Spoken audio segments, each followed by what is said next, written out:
Bienvenue pour cette première conférence de la matinée qui est un peu matinale, hein, mais on est là. Du coup, on a la chance ce matin de recevoir Antoine. Antoine qui vient de Paris, du coup, il est chez Octo Technologies.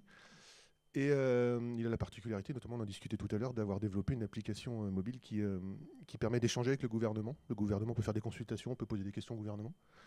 Donc à côté de ça, il ne vient pas nous parler de ça, il vient nous parler de tests et des problèmes rencontrés avec les tests automatisés, peut-être trop automatisés ou trop testés des fois. Donc il va nous faire un retour d'expérience sur ça. Bonne conf. Merci. Eh bien, bonjour tout le monde. Encore merci d'être venu assez tôt ce matin, de vous être levé un peu plus tôt que d'habitude peut-être. Moi aussi, hein, mais je suis quand même en forme, j'ai pris 2 cafés, donc ça devrait le faire. Et je vais vous raconter une histoire que j'ai un peu enfin que j'ai carrément vécue même. Sur les tests automatisés et en fait comment est-ce que on est arrivé sur une application où il y avait beaucoup trop de tests. Alors c'est quelque chose qu'on n'entend pas souvent, d'habitude on n'a pas assez de tests et du coup on doit se battre avec tout le monde dans l'entreprise pour faire des tests. Et ben nous on en avait trop et c'est ce qu'on va voir. Donc bon, je vais pas répéter ce qui a été dit, je suis Antoine Mazur, Tech Lead Expert Backend et j'ai sorti quelques livres, papiers, Revcard, enfin bref plein de trucs chez Octo que vous pouvez télécharger gratuitement, mais on en parlera plus tard, c'est pas le sujet ici. Et donc l'application sur laquelle je travaillais, c'est une application que j'ai nommée Chaostrator, un doux mélange entre un orchestrateur et le chaos.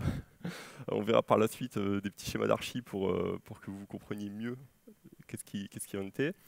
Et l'application était assez simple, c'est un tunnel de vente. Donc l'utilisateur met dans son panier, il achète des produits. On n'était pas beaucoup, on était 7 développeurs, donc a priori pas de problème d'organisation, on pouvait communiquer, il n'y avait pas trop d'interlocuteurs, on n'avait pas à faire des points de synchronisation 12 fois par jour. On était en prod, donc ça plutôt cool, on avait des retours utilisateurs. Par contre, l'application avait 3 ans quand on est arrivé et on n'a pas eu de passation. Donc il y a plein de questions qu'on avait et on n'a jamais eu de réponse. Plein de pourquoi rester sans réponse. Et donc, nous, où on était, c'était la partie API au milieu.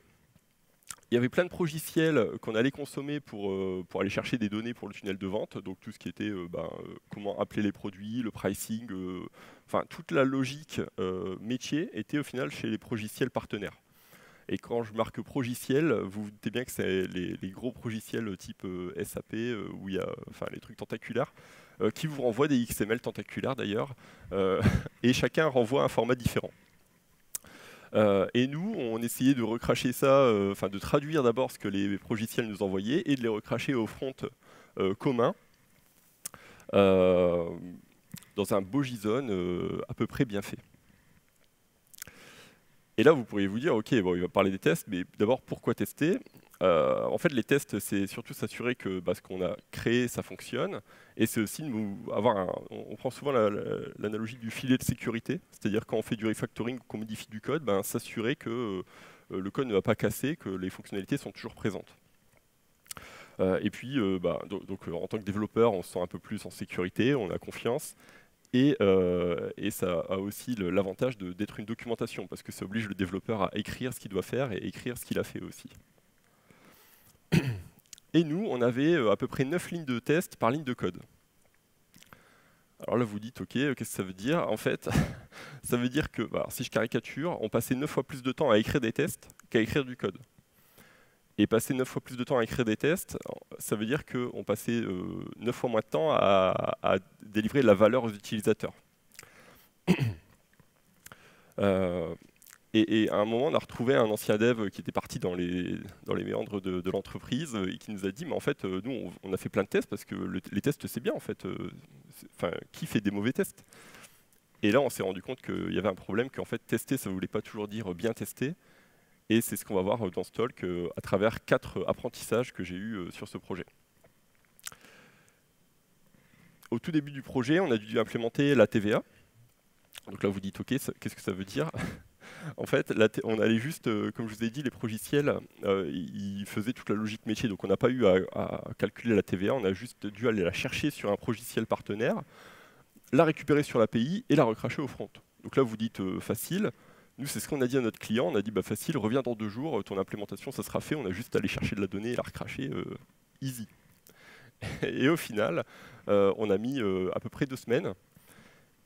Et là, on s'est dit, OK, comment ça se fait que les tests qui étaient supposés nous aider, qui étaient supposés nous permettre de développer, supposés nous dire quand ça n'allait pas, comment ça se fait qu'ils nous ont verrouillés, comment ça se fait qu'ils nous ont un peu trahis, hein, mis un coup de poignard dans le dos, à l'instar de Star Wars.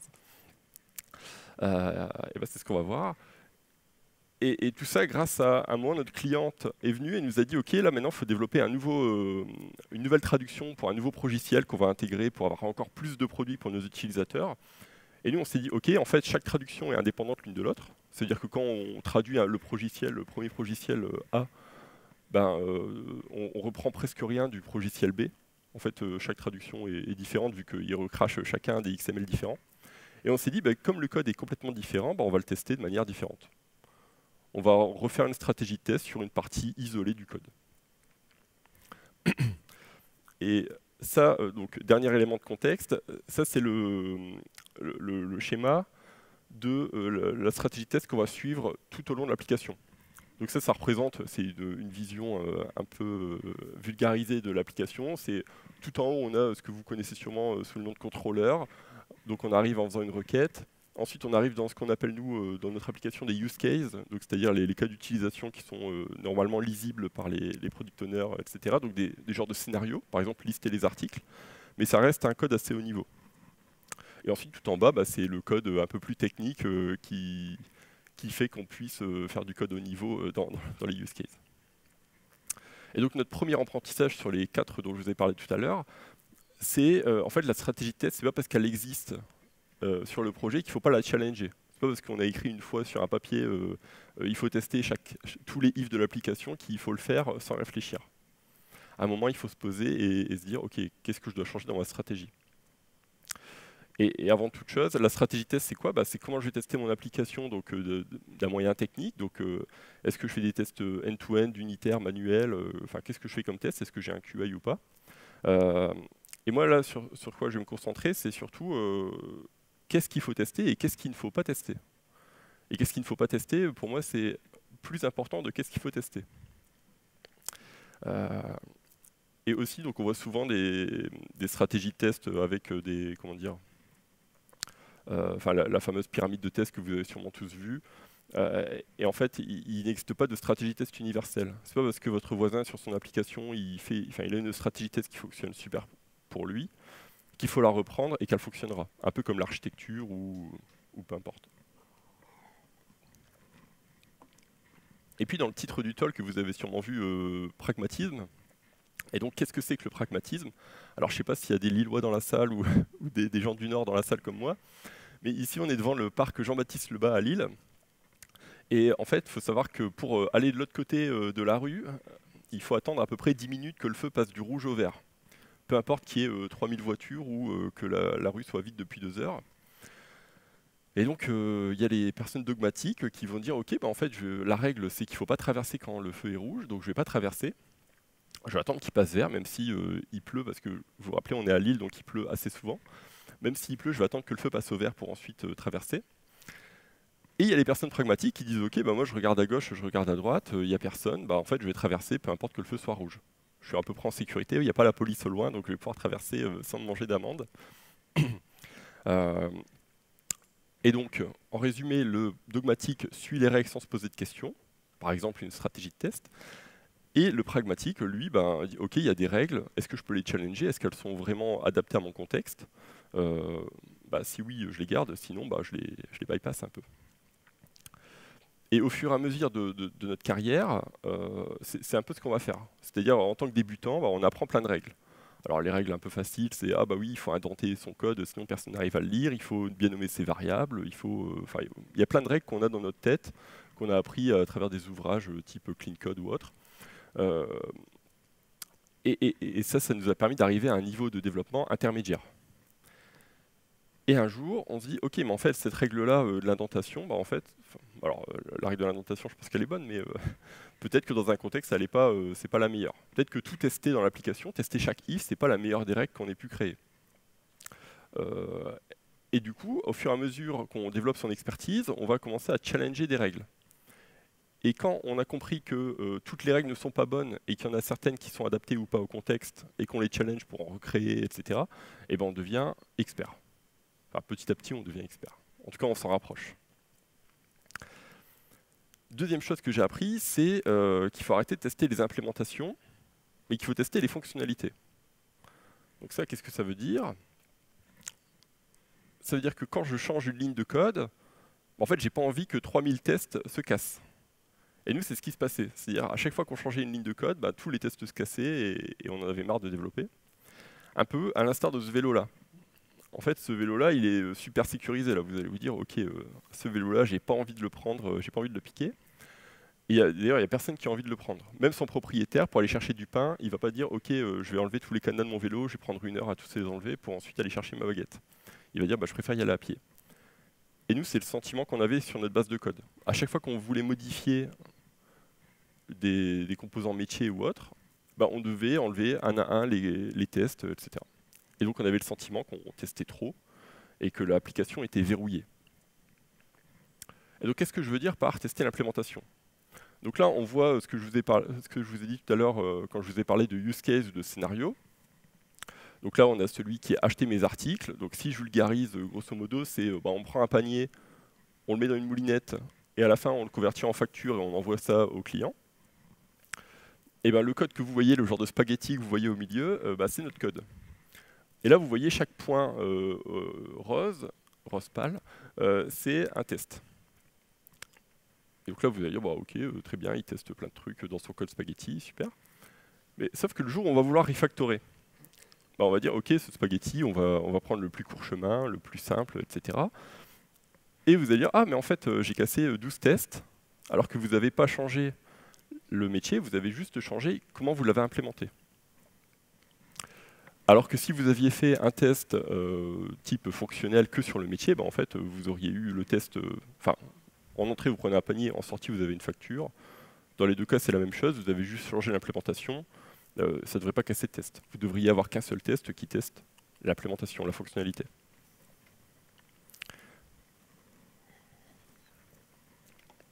Et à quoi ça ressemble, du coup, si je vous mets un petit peu de code? Donc, dans mon scénario vulgarisé, je vérifie l'authentification pour pas que mon voisin puisse payer pour moi, même si ça m'arrangerait. J'ai le paiement, forcément, s'il n'y a pas de paiement, mon client il va être assez énervé. Et ensuite, il y a la génération de la facture, où là le client final serait énervé s'il ne recevrait pas sa facture ou le bien qu'il a commandé. Et donc en fait, on va juste tester l'orchestration de tout ça. Alors nous, on appelait ça des tests d'orchestration, mais en réalité, on voit souvent ça sous le nom de tests fonctionnels. Et donc on va juste vérifier qu'on appelle bien l'authentification. Je ne regarde pas ce qui se passe en dessous. Je regarde juste que j'ai appelé l'authentification.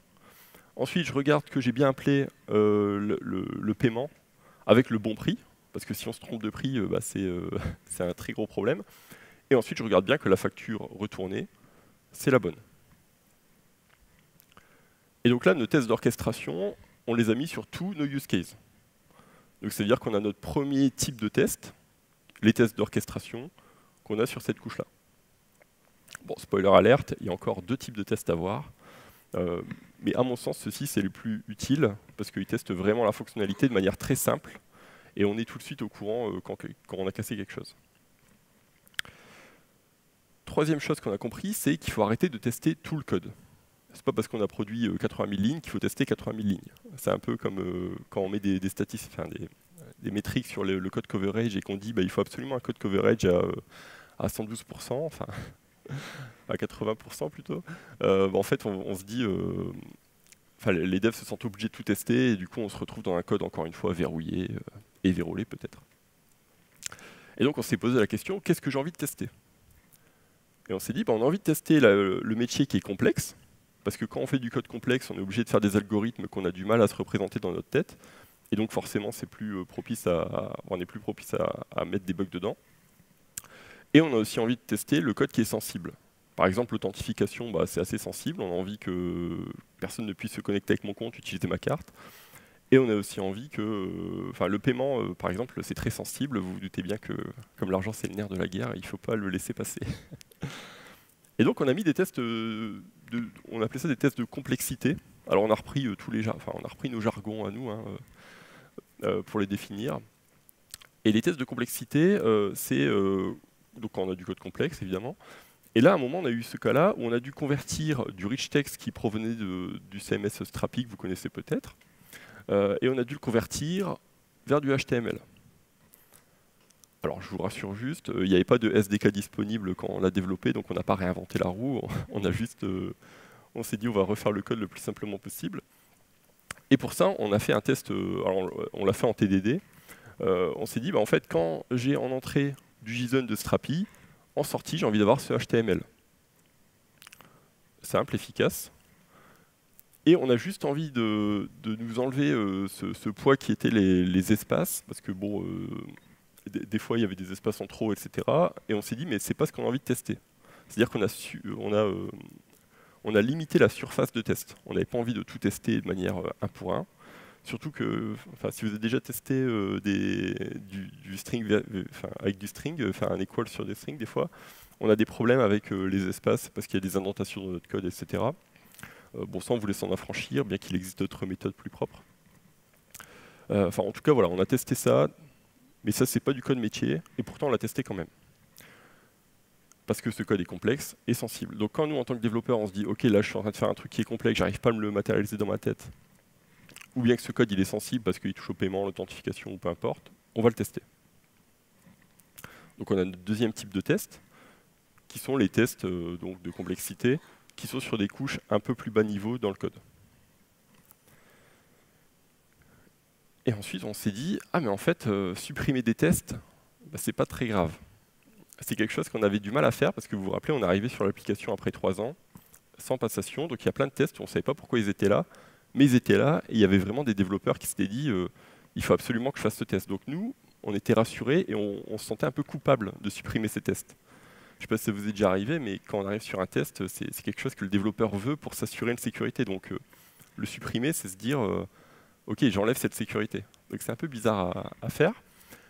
Mais nous, ce qu'on a compris, c'est qu'il fallait en supprimer. Et il fallait en supprimer parce qu'on avait des tests end-to-end partout. Et qui dit test end-to-end, qui dit quand vous lancez votre batterie de test et que vous avez 600 tests end-to-end, vous savez que vous avez 10 minutes pour aller prendre un café. Parce que les tests end-to-end sont assez lents. Et d'ailleurs, nous, notre boucle de feedback pour savoir si on avait cassé quelque chose dans notre code, elle était de 12 minutes, je crois, ce qui était assez long.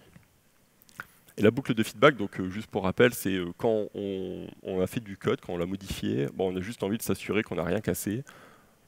Et en fait, cette boucle de feedback, il faut qu'elle soit le plus rapide possible pour qu'on sache si on va dans la bonne direction à tout moment.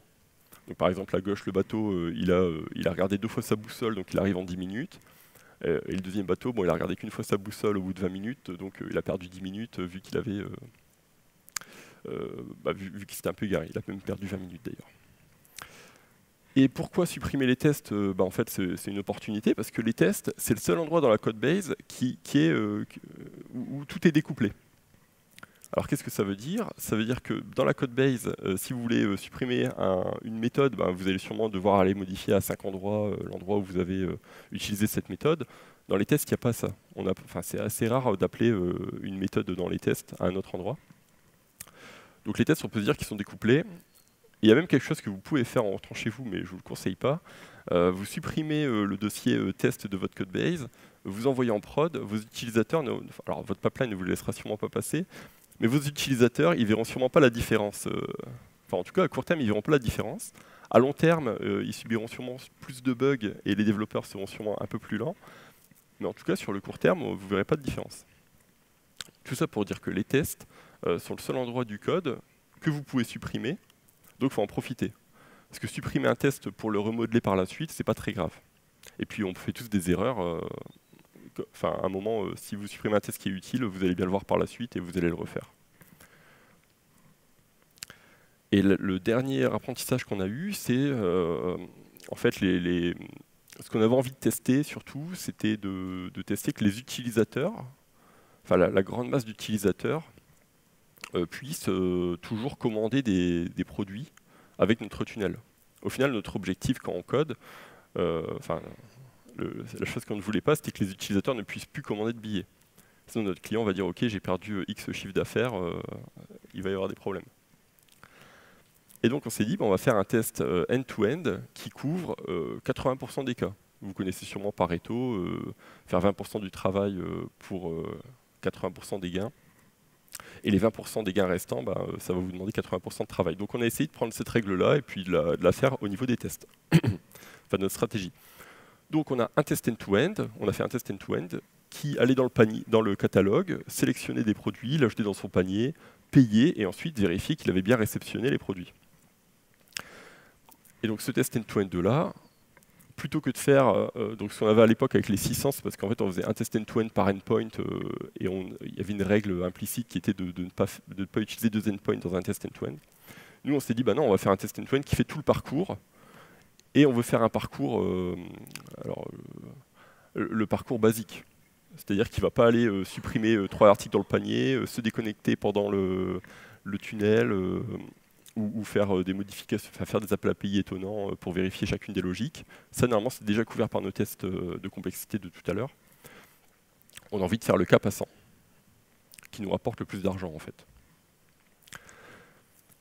Et comme je vous ai dit tout à l'heure qu'on consommait des progiciels qui venaient de...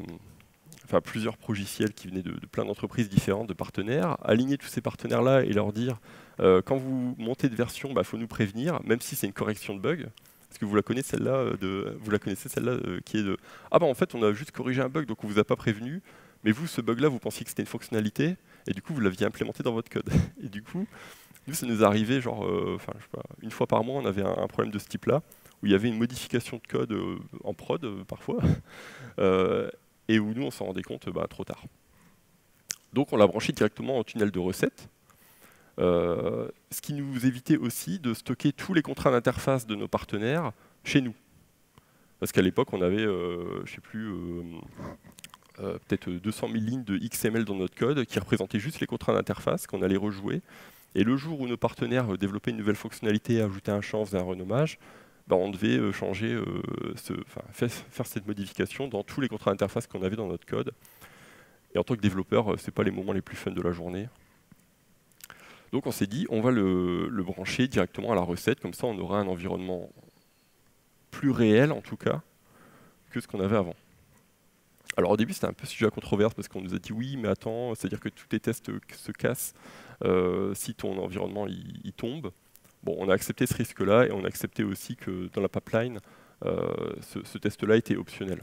C'était surtout pour nous rassurer nous en tant que dev, plus que dire ok c'est quelque chose qui est obligatoire dans la pipeline. Et donc on a notre troisième type de test qu'on a mis dans notre application. Donc là on a notre stratégie de test qui est déroulée. Et donc c'est quoi le bilan? Qu'est-ce qu'on en a retiré nous de refaire cette stratégie de test, repartir de zéro au final? Donc juste pour résumer, on a au final sur cette partie-là de code, on a eu un test end-to-end qui faisait le parcours entier, donc sur ce nouveau progiciel que je vous ai présenté tout au début. On avait ça nous a fait à peu près 78 tests d'orchestration métier, donc c'est parce qu'on avait 78 scénarios.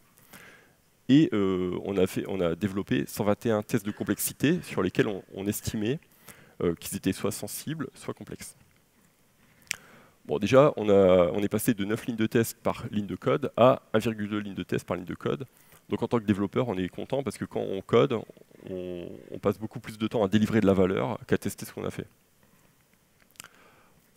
Et là, vous pourriez dire, ok, ton code coverage, du coup, il est naze. Alors là, je vous mens un tout petit peu. Parce que pour les plus précis d'entre vous, vous verrez que les deux barres ne sont pas exactement au même niveau.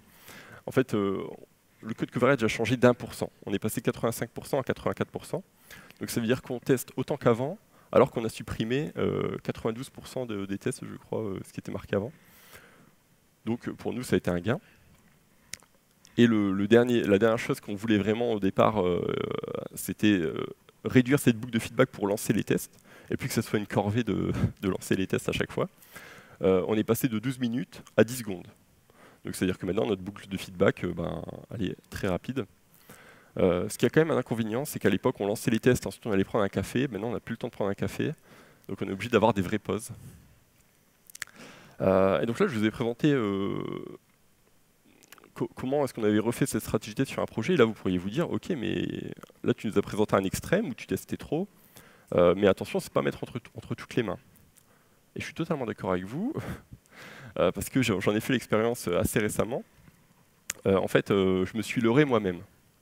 C'est-à-dire que je suis arrivé sur un autre projet et je me suis dit, ouh là là, mais là il y a trop de tests, j'en ai marre, en fait je vais coder, puis j'ai pas besoin de tests, au final ce que je fais c'est pas complexe. Et je me suis retrouvé à sous-tester en fait mon produit et à m'en rendre compte un petit peu trop tard. Alors un petit peu trop tard, un mois après, je me suis dit, ça j'aurais peut-être dû le tester, c'est un peu complexe. Mais au final c'est ça être pragmatique, hein. C'est dire, ok, là j'ai peut-être sous-testé, donc je vais commencer à le refaire. C'est d'abord avoir le problème, enfin en tout cas prévoir qu'il y a le problème et le voir arriver, et ensuite le corriger. Et qu'est-ce que j'aurais pu me dire, qu'est-ce que j'aurais pu me faire dire pour ne pas tomber dans ce cas-là de sous-tester? En fait, à chaque fois je me disais, je ferai le test plus tard. Bon, si vous vous dites ça, c'est que vous devez tester dans tous les cas, hein. Le plus tard, il faut l'oublier, il faut dire, ok, je vais tester. Ensuite, sur ce nouveau projet, j'avais pas de base de test. Et du coup, la friction pour créer un test, ça fait que je dois rajouter un moteur de testing dans mon application, que je dois commencer à faire mes tests. Et donc, si vous n'avez pas de base de test sur votre application, vous allez être plus enclin à sous-tester votre application, parce que vous allez toujours vous dire, non, je ne vais pas commencer à mettre une batterie de test, c'est bon, j'ai juste un petit cas, je ne vais pas commencer à sortir tout, à faire des pipelines, à rajouter un moteur. Et si vous vous dites, ok, en fait là ça fait une semaine que je code et j'ai pas touché à un seul test, ni en modification, ni en ajout, c'est sûrement que vous sous-testez l'application. En tout cas, moi sur mes applications, c'est ce que je me dis. Après, là c'est vraiment, ça dépend de la complexité aussi de votre application, hein. Et donc pour conclure, ce que j'ai envie de vous dire, c'est soyez pragmatique et donc passez aux tests pragmatiques. Tester les fonctionnalités qui sont les plus importantes, les plus sensibles et les plus complexes. Le reste des fonctionnalités, si elles ne sont pas complexes, pourquoi les tester? C'est juste un getter, vous n'allez pas aller le tester, ça ne sert pas à grand chose. Tester les fonctionnalités, c'est-à-dire ce qui a de la valeur métier. Vous n'allez pas tester les implémentations au risque de vous verrouiller dans vos prochains développements. Et surtout, s'il y a des tests qui sont trop verrouillants pour votre application, supprimez-les, remplacez-les ou pas. Vous pourrez toujours les remettre par la suite ou pas, d'ailleurs. Je vous remercie et je vais vous laisser sur cette dernière page pour donner vos feedbacks. Et je vous ai mis ici tous nos dernières productions chez Octo, si ça vous intéresse, que vous pourrez retrouver aussi via le QR code. Merci. Merci. Du coup, j'ai une petite question. Moi, c'est si tu arrives sur une nouvelle appli que tu connais pas, que tu as un gros patrimoine de tests, tu coupes direct dedans ou tu attends de connaître un peu l'archi-logiciel, tout ça, pour les enlever petit à petit? Si j'arrive sur une nouvelle application? Ouais. Oui, non, mais il y a toujours cette phase d'apprentissage. Tu vois, il faut d'abord avoir le problème de se sentir verrouillé pour ensuite se dire, ok, là c'est un peu trop, je me sens vraiment trop verrouillé, il y a vraiment trop de tests. Tu maîtrises un peu le contexte de l'appli, tu arrives pas à mettre un coup de pioche dans les tests directs. Alors, oui, alors c'est peut-être ce que j'ai pas dit au tout départ, c'est-à-dire que dans l'application dans laquelle on est arrivé, on a mis 6 mois à se dire, ok, là notre stratégie test elle va pas du tout, il faut la refaire. Et tous les apprentissages que j'ai eu là, j'aurais aimé les savoir 6 mois avant, pour peut-être supprimer 2-3 tests avant de subir. Tu étais dans un contexte où il n'y a pas eu de passation de connaissances avec ceux d'avant. Exactement, oui. Mais en même temps, ceux d'avant, quand on les a vus, eux, ils étaient très contents de leur stratégie de test, même si elle les verrouillait à fond, quoi. Est-ce qu'il y a des questions?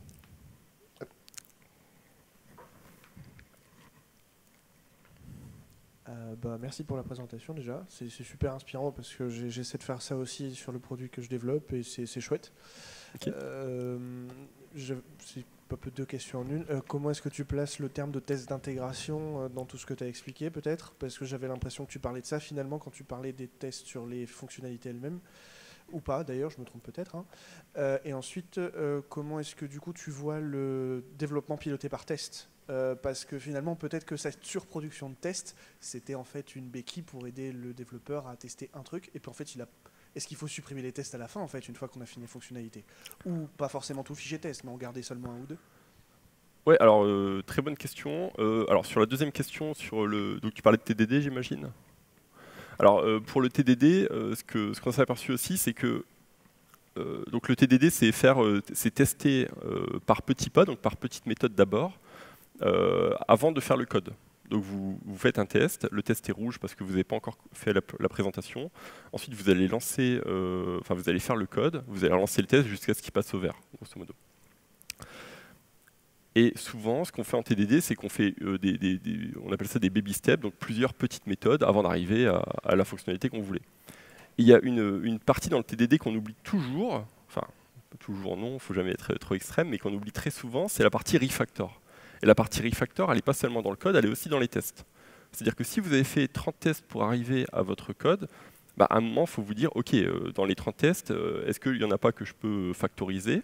Et est-ce qu'il n'y en a pas que je peux supprimer aussi, qui ne sont pas forcément utiles, qui ont été utiles pour moi en tant que développeur pour faire ma fonctionnalité, mais qui ne sont pas utiles au long terme sur l'application.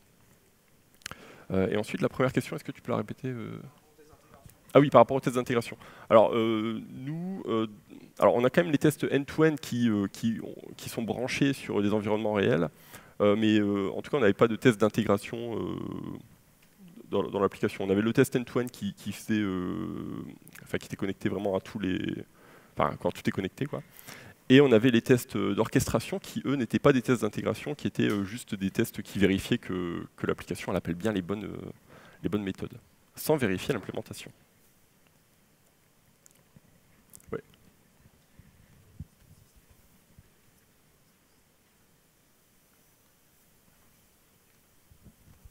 Bah, déjà, merci pour la présentation, c'est super sympa de voir ce retour. Ça confirme quelques choix, quelques orientations qu'on doit prendre. Et on se pose finalement pas mal de mêmes questions. Moi, j'ai une question par rapport au TI. Tu dis que tu câbles en fait ta CI sur des environnements pour tester, pour avoir les retours des services externes. Est-ce que vous utilisez des solutions de type Wireman pour bouchonner les services des API tierces, justement pour que dans votre CI, vous puissiez tester votre application indépendamment des services externes? Non, en fait, on n'a pas eu le problème de services externes qui nous ont dit non, mais vous ne nous utilisez pas dans vos tests. Et du coup, on s'est dit, on continue de les tester jusqu'à toi qui nous disent non, arrêtez de nous tester. En fait, on voulait avoir le moins de bouchons pour avoir le vrai fonctionnement des applications externes et voir comment ça marche. En fait, tu vois, le test, on le lance, je sais pas, on le lançait pas assez pour que ça pose des problèmes chez nos partenaires.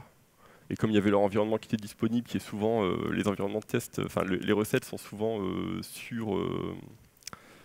les machines derrière, elles sont souvent sous-utilisées parce que c'est des environnements de test qui subissent très peu de charges au final. Bah, nous, on en a profité, on a dit ok, en fait, on va les utiliser comme on le souhaite. Mais effectivement, le jour où on a le problème, je pense qu'on passera sur des bouchons. Et... Après, du coup, ça vous impose d'avoir des environnements de recettes qui sont tout le temps up et disponibles, quoi. Ouais, exactement. Okay. Mais dans les faits, on n'a jamais eu de problème non plus. Jamais, faut jamais dire jamais. Quelques fois, ça a été down. Mais comme le test était non required, c'était pas très grave. D'accord. Ben, merci. Merci. Est-ce qu'il y a d'autres questions?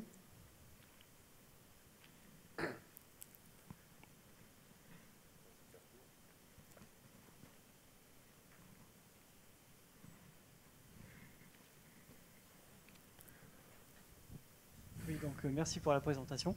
Moi, la question, ce que je vais poser, c'est plutôt par rapport à la maintenance applicative. Quand vous avez un bug qui arrive en prod, en fait, quelle est votre stratégie à appliquer? Parce que tu parlais pas mal de tests passants dans la complexité. Là, oui. Est-ce que vous faites en fait un test qui permet de détecter ce bug-là et corriger après, quoi? Ah oui, alors effectivement, alors le but c'est de ne pas avoir de bugs en prod dès la conception, quoi, de détecter les bugs au plus tôt. Mais si on a un bug en prod, on se pose la question justement de qu'est-ce qu'on doit changer dans notre stratégie test pour ne plus qu'on ait ces bugs. C'est pas juste rajouter un test, c'est vraiment se questionner sur qu'est-ce que j'ai manqué dans la stratégie. Et voilà, du coup, vous refaire un test si besoin. D'autres questions? C'est bon? Mais parfait. Merci Antoine. Et merci à tous d'être venus très tôt le matin et bon café.